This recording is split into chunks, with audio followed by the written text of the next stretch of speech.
खरं तर विद्यार्थी मोर्चा आणि भारत मुक्ती मोर्चा विद्यार्थ्यांनी आम्ही संपूर्ण भारतभरामध्ये 3 टप्प्यांचं आंदोलन करत आहोत।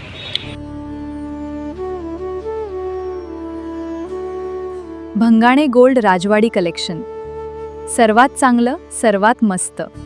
पहिला टप्पा 31 जुलै 2026 रोजी भारतभरामध्ये 625 जिल्ह्यांमध्ये सर्व जिल्हाधिकाऱ्यांना आम्ही निवेदन दिलेलं आहे।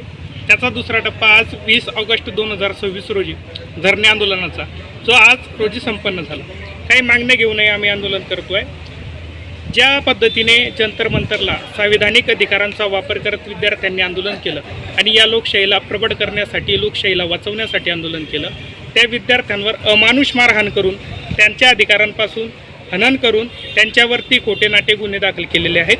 ते सर्व गुन्हे सरकारने तात्काळ परत घेतले पाहिजे।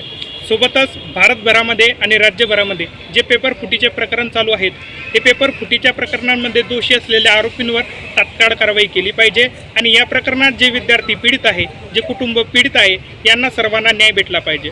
सोबतच शासन प्रशासनाच्या माध्यमातून शिक्षणाचे खाजगीकरण केले जात आहे, हे शिक्षणाचे खाजगीकरण त्वरित थांबले पाहिजे आणि सोबतच सरकारी शाळांचं जे बंद करण्याचं कटकारस्थान शासन प्रशासनाच्या माध्यमातून चालू आहे, हे कटकारस्थान त्वरित थांबलं पाहिजे आणि या सर्व समस्यांची गुरुकिल्ली, या सर्व समस्यांचं मूळ म्हणजे इलेक्ट्रॉनिक वोटिंग मशीन, हे इलेक्ट्रॉनिक वोटिंग मशीन भारत देशातून हद्दपार झालं पाहिजे। या सर्व मागण्या घेऊन आम्ही महाराष्ट्रभरामध्ये, देशभरामध्ये आंदोलनाचा पायतरा पुकारला आहे।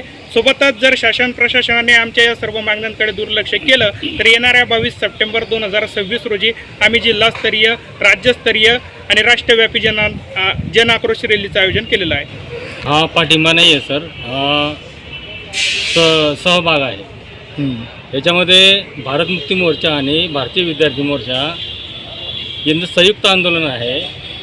भारत मुक्ती मोर्चाचीच ती सहयोगी संघटना आहे आमची भारतीय विद्यार्थी मोर्चा। तर भारत देशामध्ये आज पाहता विद्यार्थ्यांची जी दशा आहे, त्या दशेचं सगळ्यात मोठं जर कारण असेल तर वर्तमान भारतातील केंद्र सरकार आहे। ते केंद्र सरकार या सर्व गोष्टींना कारणीभूत आहे।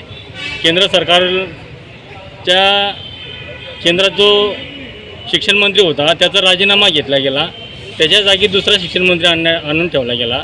हे फक्त आम्हाला दाखवण्याचा एक विषय आहे, दाखवण्यात येते की आम्ही एक पाऊल मागे गेलेलो आहोत आणि तुमचा भल्यासाठी आम्ही दुसरा प्रस्थापित केलेला आहे, दुसरा शिक्षण मंत्री आम्ही दिलेला आहे।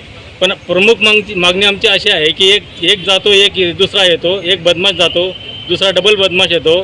तर या बदमाशांच्या टोळीपासून या भारतीय विद्यार्थ्यांना, भारतीय जनतेला या बदमाशांपासून वाचवण्यासाठी भारत मुक्ती मोर्चा आणि भारतीय विद्यार्थी मोर्चा पूर्णपणे आज मैदानात उतरलेला आहे।